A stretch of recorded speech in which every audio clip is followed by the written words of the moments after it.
तुम्हारी आखिरी मनोरंजन क्या है? मैं तुम्हारे साथ एक रात बिचत चाहता हूँ। तू पागल हो चुका है क्या? हाँ हाँ, मैं पागल हो चुका हूँ। आज मान जा रही हूँ, दोबारा नहीं कहना। ठीक है मैडम, दोबारा नहीं कहूंगा। एक कैदी जिसे सजा ए मौत सुनाई जा चुकी थी, जब उससे आखिरी ख्वाहिश पूछी गई तो उसने ऐसी फरमाइश कर दी कि पूरी जेल में सनसनी फैल गई। उसने कहा, मेरी ख्वाहिश है कि अपनी जिंदगी की आखिरी रात एक कुंवारी लड़की के साथ गुजारूं जो अपनी रजामंदी से मेरी दुल्हन बने, मंदिर में ऐलान करवा दे। क्या कोई लड़की इसके लिए तैयार है? पुलिस वाले एक दूसरे का मुंह ताकने लगे। क्या वाकई उसकी यह ख्वाहिश पूरी हो सकती थी? वह लड़की कहां से आएगी? और अगर शादी हो भी गई तो उस रात क्या होगा? मेरा नाम मीनाक्षी वर्मा है। मैं 30 बरस की लेडी इंस्पेक्टर हूं। मेरी जिंदगी का ज्यादातर हिस्सा अदालतों, थानों और इन्हीं जेल की दीवारों के बीच गुजरा है। मैंने बेशुमार चेहरे देखे, कुछ नरम, कुछ सख्त, कुछ मासूम नजर आने वाले और कुछ पत्थर दिल। लेकिन कैदी नंबर 719 विक्रम ने मुझे अजीब सी कशमकश में डाल दिया था। वह आम मुजरिम नहीं लगता था। आंखों में एक गहरी उदासी और चेहरे पर ऐसा सुकून जैसे सब कुछ समझकर भी खामोश बैठा हो। वह सिर्फ 19 बरस का था। यह बात मेरे दिल में तीर की तरह चुभती थी कि जिस लड़के ने अभी दुनिया को ढंग से देखा भी नहीं, उसे अब दुनिया से रुखसत होना है। वह कम ही बोलता, जैसे अल्फाज पास हो मगर काम के ना हो, या शायद वह कहना ही ना चाहता हो। कई बार दिल चाहा पूछूं, विक्रम, तुमने कौन सा ऐसा गुनाह किया जिसकी सजा मौत ठहरी? मगर उसके चेहरे पर बिखरी हुई मायूसी मेरे हंट सी देती। पुलिस की नौकरी ने मुझे सख्त दिल बना दिया था, मगर 719 के सामने दिल में एक नरमी सी जाग उठती। मैं जानती थी कि यहां कैदियों के साथ निजी राब्ता रखना मना है, कानून सख्त है। उसके बावजूद अंदर कहीं कोई सवाल बार बार सर उठाता। क्या यह लड़का वाकई मुजरिम है या हालात का शिकार? इसी सोच के बीच आज मुझे एक खास हुक्म मिला था। एक ऐसा हुक्म जो न सिर्फ विक्रम की आखिरी ख्वाहिश से जुड़ा था, बल्कि आने वाले कुछ दिनों में हमारी पूरी जेल को हिला देने वाला था। 2 दिन बाद कैदी नंबर 7 और 19 को सजाए मौत दी जानी थी। इस दौरान उसे अपनी मां और वालिद से आखिरी बार मिलने की इजाजत मिली। यह खबर सुनते ही मेरे दिल में एक अजीब सी बेचैनी फैल गई। जेल के माहौल में सख्ती आम बात थी, मगर आज फिजा में उदासी और डर की मिलीजुली कैफियत थी। मैं जानती थी कि सजाए मौत पाने वाले हर कैदी को आखिरी ख्वाहिश जाहिर करने का हक दिया जाता है, चाहे वह कोई खास खाना हो, मुलाकात हो या कोई और तमन्ना। लेकिन कोई भी इतनी अनोखी फरमाइश नहीं करता था जैसी विक्रम ने बाद में की। विक्रम सिंह एक दुबला पतला मगर पुरज़्म लड़का जब अपनी मां से मिला तो मंजर दिल दहला देने वाला था। वह औरत अपने बेटे के गले लगकर फूट फूट कर रो रही थी। तू बेगुनाह है, उसके यकीन ने मुझे झिंझोड़ कर रख दिया। सजा सुना दी गई थी, फिर भी वह औरत पूरी उम्मीद में थी कि कोई मोझा होगा। उसी दिन मुझे विक्रम से उसकी आखिरी ख्वाहिश पूछने का हुक्म मिला।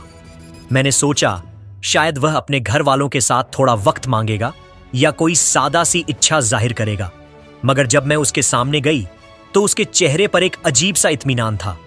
मैंने धीरे से पूछा, विक्रम, तुम्हारी कोई आखिरी ख्वाहिश है?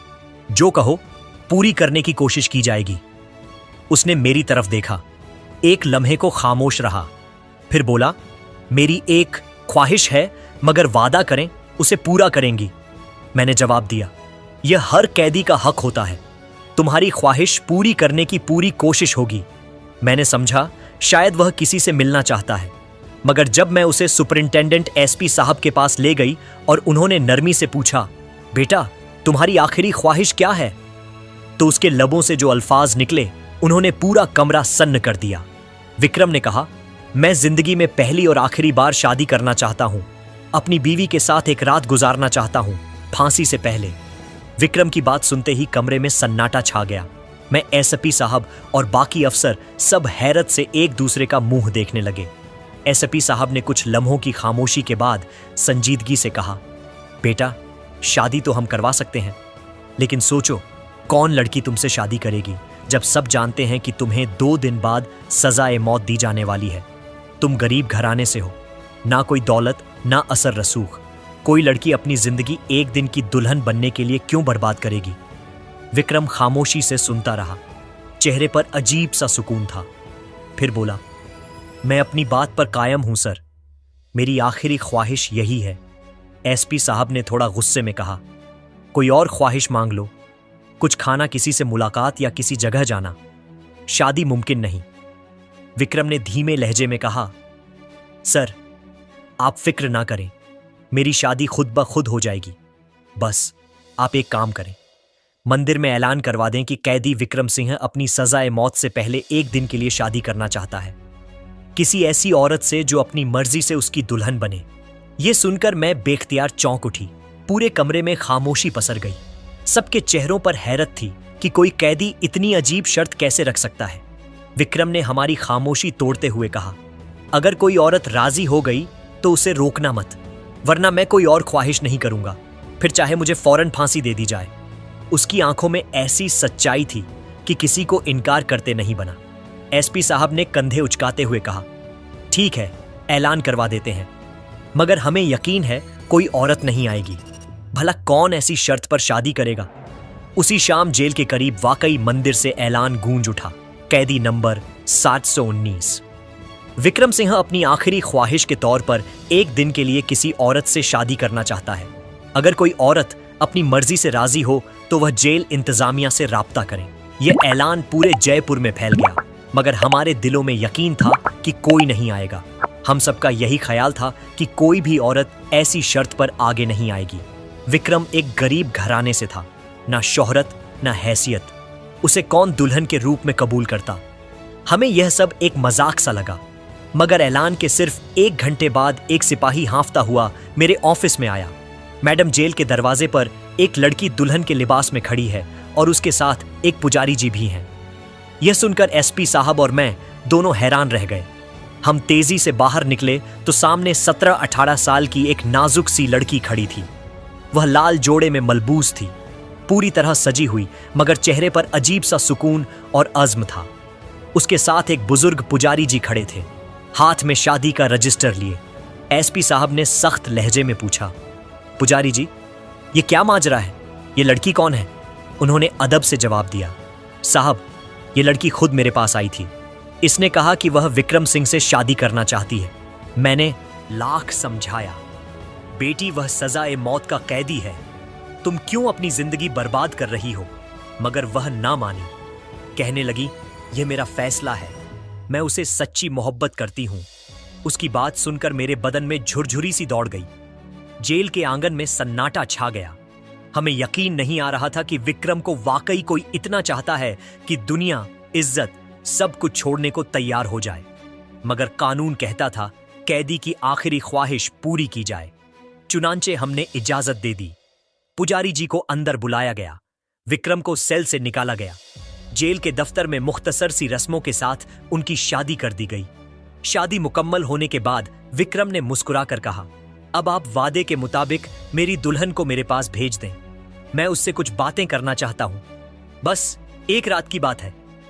मैं उसकी बात सुनकर चौंक गई, मगर एसपी साहब ने खामोशी से सर हिलाया। मैंने दुल्हन को विक्रम के सेल तक पहुंचाया, दरवाजा बंद किया और बाहर आ गई। सोचा शायद कुछ देर बाद वह खुद ही बाहर आ जाएगी, मगर वक्त गुजरता गया और अंदर से हल्की हल्की सरगोशियों की आवाजें आने लगी, जैसे कोई कुछ खोलने की कोशिश कर रहा हो। मैंने थोड़ा गौर किया, मगर इत्मीनान से वापस दफ्तर चली गई। रात गहरी होती गई। फिर अचानक जेल की फिजा एक चीख से गूंज उठी। मैं दौड़ती हुई विक्रम के सेल की तरफ पहुंची। दरवाजा खोला तो वह लड़की दुल्हन के लिबास में खड़ी थी, घूंघट नीचे और सांसें बेतरतीब, पूरा बदन कांप रहा था। मैंने हैरानी से पूछा, क्या हुआ? तुम तो अपनी मर्जी से शादी करके आई थी, अब क्या बदल गया? वह कपकपी भरी आवाज में बोली, मुझे यहां से निकालो, मैं यहां नहीं रहना चाहती। मैंने तंजीए लहजे में कहा, क्यों? मोहब्बत का नशा उतर गया या अब अंजाम का डर जाग गया? लेकिन वह खामोश रही। कपड़ों के पल्लू मुट्ठियों में जकड़े खड़ी थी। चेहरे पर ऐसा डर था जैसे किसी डरावने ख्वाब से गुजरी हो। मैंने दरवाजा खोला तो वह लड़की बिजली की तरह बाहर निकल पड़ी। बिना कुछ कहे तेजी से चली गई। मैंने सेल फिर बंद किया और वापस अपने दफ्तर आकर बैठ गई। सारी रात ख्यालों में खोई रही, फिर थकान के मारे सो गई। मुझे क्या खबर थी कि सुबह होते ही एक तूफान आने वाला है। सूरज निकला ही था कि एसपी साहब गुस्से में मेरे दफ्तर में दाखिल हुए। इंस्पेक्टर मीनाक्षी, फौरन जाओ और देखो विक्रम कहाँ है। मैंने हैरानी से कहा, सर वह अपने सेल में ही होगा, जाओ देखो। वह गरजे। मेरे दिल की धड़कन तेज हो गई। मैं दौड़ती हुई विक्रम के सेल की तरफ गई। दरवाजे पर जाकर आवाज दी, विक्रम बाहर आओ। मगर अंदर से कोई जवाब ना आया। पेशानी पर पसीना आ गया। मैंने खिड़की से झांका। अंदर एक शख्स मर्दाना कपड़ों में दीवार के पास लेटा हुआ था। मैंने दरवाजा खोला, आगे बढ़ी और जैसे ही उस शख्स को सीधा किया, मेरे पांव तले जमीन खिसक गई। यह वही लड़की थी जो कल दुल्हन बनकर आई थी। अब वह विक्रम के कपड़ों में मलबूस बेहोश पड़ी थी। मेरे हाथ कांपने लगे। एसपी साहब भी वहां पहुंच गए। नजारा देखकर उन्होंने दहाड़ लगाई। ये क्या तमाशा है? विक्रम कहां है? मैं कुछ बोल ना सकी। वे चिल्लाए, तुम्हारी लापरवाही ने जेल का निजाम हिला दिया। एक सजा-ए-मौत का कैदी फरार हो गया है। मैं सदमे में थी। दिमाग शून्य सा हो गया था। हम सबको एहसास हुआ कि विक्रम ने एक ऐसी चाल चली थी जिसने हमें अंधा बना दिया था।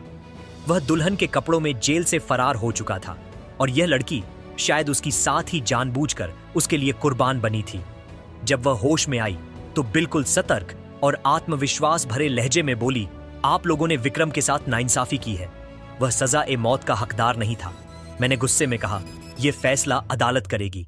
वह हल्की सी मुस्कान लाई और बोली, फैसला वक्त करेगा और वक्त साबित करेगा कि वह बेगुनाह है। एसपी साहब ने सख्ती से हुक्म दिया, विक्रम को फौरन ढूंढो। अगर हमने उसे ना पकड़ा तो अंजाम भयानक होगा। सारी जेल में खलबली मच चुकी थी। एक सजा-ए-मौत का कैदी हम सबको धोखा देकर भाग गया था। एसपी साहब गुस्से में आग बबूला थे और मेरा दिल तेजी से धड़क रहा था। मैं समझ नहीं पा रही थी कि मैंने इतनी बड़ी गलती कैसे कर दी। मैंने एक ऐसे शख्स पर भरोसा किया जिसने हमारी आंखों में धूल झोंक दी। सच्चाई उगलवाना और विक्रम को ढूंढना नामुमकिन था। वह कई घंटे पहले फरार हो चुका था। मैंने सख्त लहजे में कहा, देखो लड़की, अब तुमसे सवाल होंगे। अगर तुमने सच ना बताया तो अंजाम अच्छा नहीं होगा। वह बिल्कुल मुतमई थी, जैसे सब कुछ पहले से तय हो। बोली, मैं विक्रम के बारे में सब सच्चाई बताऊंगी। मैंने गौर से देखा, उसके चेहरे पर ना कोई घबराहट थी ना पछतावा। मैंने पूछा, क्या वह वाकई तुम्हारा भाई है? क्या तुम लोगों ने यह नाटक रचा था? वह कुछ लम्हे चुप रही, फिर धीरे से बोली, नहीं, वह मेरा हकीकी भाई नहीं है। मेरे अंदर गुस्से की लहर दौड़ गई। तो फिर तुमने यह सब क्यों किया? तुमने उससे शादी क्यों की? तुम दोनों ने जेल को बेवकूफ बनाया। विक्रम भाग गया, लेकिन याद रखो, हम उसे ढूंढ निकालेंगे। वह मेरी आंखों में आंखें डालकर बोली, आप गलत हैं। वो भागा नहीं, वो वापस आएगा। कुछ। मैं चौंक गई। तुम्हें इतना यकीन कैसे है? क्योंकि वह जानता है कहां जाना है और कब लौटना है। अब वह मेरा शौहर है, वह मुझे छोड़ने वाला नहीं। उसके लहजे में ऐसा यकीन था कि पल भर के लिए मेरा दिल भी डोल गया। मैंने सख्त आवाज में कहा, तुम्हें इतना यकीन क्यों है? वह बोली, अगर आप मेरी पूरी कहानी सुनेंगी तो शायद आपका फैसला बदल जाएगा। तब आपको अंदाजा होगा कि असल मुजरिम कौन है और विक्रम ने जो किया क्यों किया। मैं खामोश हो गई। वह लड़की अब भी अपने मौफ पर कायम थी, जैसे किसी बड़ी सच्चाई को छुपाए बैठी हो। फिर उसने धीमे से कहा, मेरा नाम नेहा है और मेरी बड़ी बहन की मंगनी विक्रम से हुई थी। नेहा ने बात शुरू की। विक्रम बचपन से ही बहादुर और बेखौफ लड़का था। शायद ही कोई वह लम्हा आया हो जब उसने किसी के सामने कदम पीछे हटाए हों। वह मेरे वालिद के चाचा भाई का बेटा था, यानी मेरा फुफेरा भाई। अब्बू उसे बहुत चाहते थे और जब उन्होंने मेरी बड़ी बहन की मंगनी विक्रम से की तो वह हमारे घर का हिस्सा बन गया। मैं खामोशी से उसकी बातें सुन रही थी। नेहा के लहजे में दर्द भी था और फक्र भी। हमारा गांव फरीदाबाद छोटा था, मगर वहां का माहौल अजीब था। एक रात विक्रम भाई हमारी खालाजाद बहन से मिलने आए। उस रात अब्बू घर पर नहीं थे और हम दोनों बहनें अकेली थीं। मैं अंदर घर में चाय बना रही थी। विक्रम भाई और आपा दूसरे कमरे में बात कर रहे थे। सब कुछ मामूली तौर पर चल रहा था कि अचानक दरवाजे पर जोर जोर से दस्तक होने लगी। वह लम्हा याद करके नेहा की आवाज थरथरा गई। मैंने दरवाजे से बाहर झांका तो 3-4 बदमाश खड़े थे। उनके चेहरों पर दरिंदगी थी। उनमें से एक ने कहा, है पता है, अभी अभी तुम्हारे घर में एक नौजवान आया है, उसे बाहर निकालो। मैं घबरा गई। सोचा कहीं अब्बू ना आ जाए या कोई तमाशा ना हो। शोर सुनकर विक्रम फौरन बाहर आए। उन्होंने मुझे इशारा किया कि मैं अंदर जाऊं। मैं अपने कमरे में जाकर दरवाजा बंद करके कान लगाकर सुनने लगी। बाहर विक्रम उन बदमाशों के सामने डटे हुए थे। उनमें से किसी ने कोई घटिया बात की, मगर विक्रम ने परेशानी न दिखाकर काबू रखा। अगर वह चाहते तो उन सबको हरा भगा सकते थे, मगर वह जानते थे कि वह अकेला है और हम 2 कमजोर बहनें अंदर हैं। विक्रम भाई ने नरमियत से उन्हें समझाया और किसी तरह वापस भगा दिया। उस रात वह देर तक बाहर दरवाजे के पास बैठे रहे, जैसे किसी खतरे की पहरेदारी कर रहे हों। नेहा की आंखें नम हो गईं। तब मैंने पहली बार महसूस किया कि विक्रम सिर्फ बहादुर ही नहीं, बल्कि दूसरों की इज्जत की हिफाजत करने वाला इंसान है। हमें अंदाजा भी ना था कि यही रात आने वाले तूफान की पहली आहट थी। नेहा ने गहरी सांस ली और बोली, मगर वह तो बस शुरुआत थी। उसके बाद तो जैसे हमारी जिंदगी एक अजाब बन गई। हर रोज वही 3-4 बदमाश हमारे घर के बाहर आ खड़े होते। जैसे ही अब्बू काम पर जाते, वे हमें तंग करने लगते। हम दरवाजे बंद कर लेते, मगर खौफ दिल से नहीं जाता था। फिर एक रात वो वाक्य हुआ जिसने सब कुछ बदल दिया। नेहा की आवाज कांपने लगी। रात के अंधेरे में खिड़की के शीशे टूटने की आवाज आई। कोई जबरदस्ती अंदर घुसने की कोशिश कर रहा था। विक्रम भाई भी उसी वक्त घर पहुंच चुके थे। उन्होंने अपनी आंखों से देखा कि एक बदमाश खिड़की फांदने वाला है। वह और बर्दाश्त नहीं कर सके। बाहर निकले और उनसे उलझ पड़े। मैं खामोशी से सुन रही थी। नेहा के अल्फाज मेरे दिल पर नक्श होते जा रहे थे। वह लड़ाई बहुत खौफनाक थी। नेहा बोली। चीखों की आवाज पूरे मोहल्ले में गूंज गई। मेरी बड़ी बहन उनके बीच आ गई और उसी झड़प में मारी गई। विक्रम भाई के हाथों एक शख्स हलाक हो गया, मगर वह कत्ल नहीं था। वह हमारी इज्जत बचाने की लड़ाई थी। नेहा की आंखों से आंसू बह निकले। असल मुजरिम वह बदमाश थे, मगर सजा विक्रम भाई को मिली। अगर हम अमीर होते, अगर हमारी बात सुनने वाला कोई होता, तो शायद यह सब ना होता। इस दुनिया में कमजोर के लिए कोई इंसाफ नहीं मैडम। विक्रम भाई ने किसी मासूम का खून नहीं बहाया। उन्होंने बस अपनी गैरत में काम किया। मैं कुछ बोल ना सकी। नेहा ने आंसू पोंछे और बोली, यह सब विक्रम की मां की मंसूबाबंदी थी। मैं सन्न रह गई। उसने कहा था, मैं अपनी दूसरी बेटी कुर्बान कर दूंगी, मगर अपने बेटे को फांसी नहीं दूंगी। हां, मैं कुर्बान कर दी गई। मैंने खुद को उस मंसूबे के लिए पेश किया ताकि विक्रम बच सके। उसकी मां ने उसे दिल्ली के एक बड़े वकील के पास भेजा। वही वकील जिसकी जान विक्रम ने बरसों पहले बचाई थी। वो वकील अदालत में पहुंचा और सच्चाई सामने आ गई। साबित हो गया कि विक्रम ने अपनी इज्जत की हिफाजत में लड़ाई की थी, गुनाह नहीं किया था। अदालत ने उसे बाइज्जत बरी कर दिया। नेहा की आंखों में चमक आ गई। विक्रम को सजाए मौत नहीं हुई, वह रिहा हो गया। मैं देर तक खामोश बैठी रही। नेहा जा चुकी थी, मगर उसकी कहानी मेरे दिल में रह गई। मैंने खिड़की से बाहर देखा। आसमान पर हल्की सुबह की रोशनी फैल रही थी। मैंने दिल में सोचा, कुछ कहानियां वक्त के साथ मिट नहीं पाती, वह हमेशा दिल के किसी कोने में जिंदा रहती हैं। दोस्तों, ये कहानी केवल मनोरंजन और शिक्षा के उद्देश्य से बनाई गई है। इसमें दिखाए गए सभी पात्र, घटनाएं और संवाद काल्पनिक हैं। किसी भी वास्तविक व्यक्ति, संस्था या घटना से इनका कोई संबंध नहीं है। कृपया इसे केवल कहानी के रूप में देखें और इसका आनंद लें। हम किसी की भावनाओं को ठेस पहुंचाना नहीं चाहते। अगर कहानी अच्छी लगी हो तो प्लीज हमारे चैनल को सब्सक्राइब और वीडियो को एक लाइक जरूर करें। धन्यवाद।